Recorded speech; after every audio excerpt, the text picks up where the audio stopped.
In this video, you'll learn how to transfer protein from polyacrylamide gels to membranes using the Invitrogen Power Blotter and Select Transfer Stacks.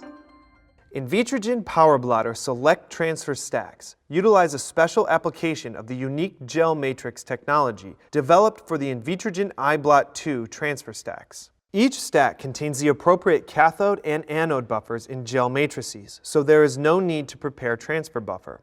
They also incorporate either PVDF or nitrocellulose membranes. In the Power Blotter system, the cathode and anodes are plates that are fixed to the top and bottom of the cassette frame respectively, and the transfer stack is placed in between the cassette during the transfer process.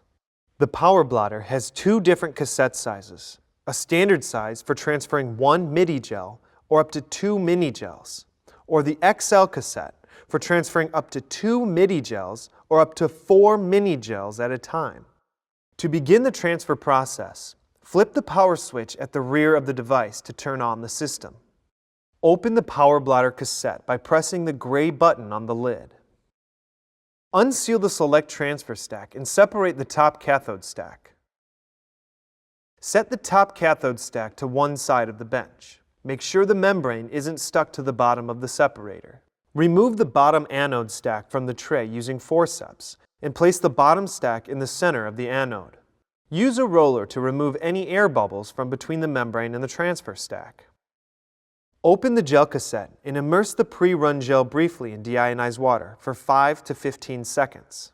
Gently shake off any excess water, then place the pre-run gel on the transfer membrane of the bottom anode stack.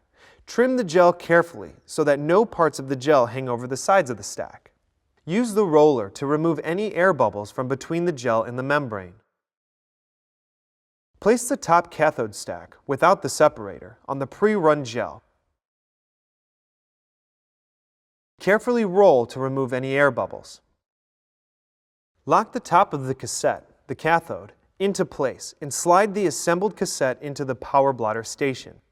The Power Blotter system has pre-programmed transfer methods that are based on the number of gels being transferred and the molecular weight range of your proteins of interest. Custom methods can also be created. After selecting or creating a method, simply press Start to begin the transfer.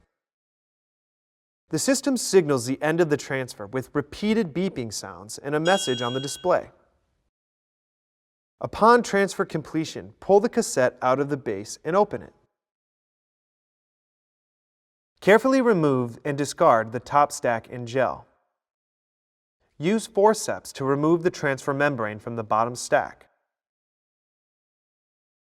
Membranes can rapidly dry out, so keep the membrane hydrated between each step in the procedure. Discard the bottom stack.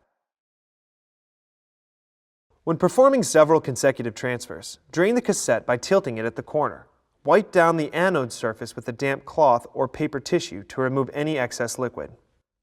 The Power Blotter system is ready for another run with no cooling period required, unless the system has been running continuously for 2 hours. After extended use, cool the cassette for 30 minutes. Get more information about the Invitrogen Power Blotter at thermofisher.com/powerblotter.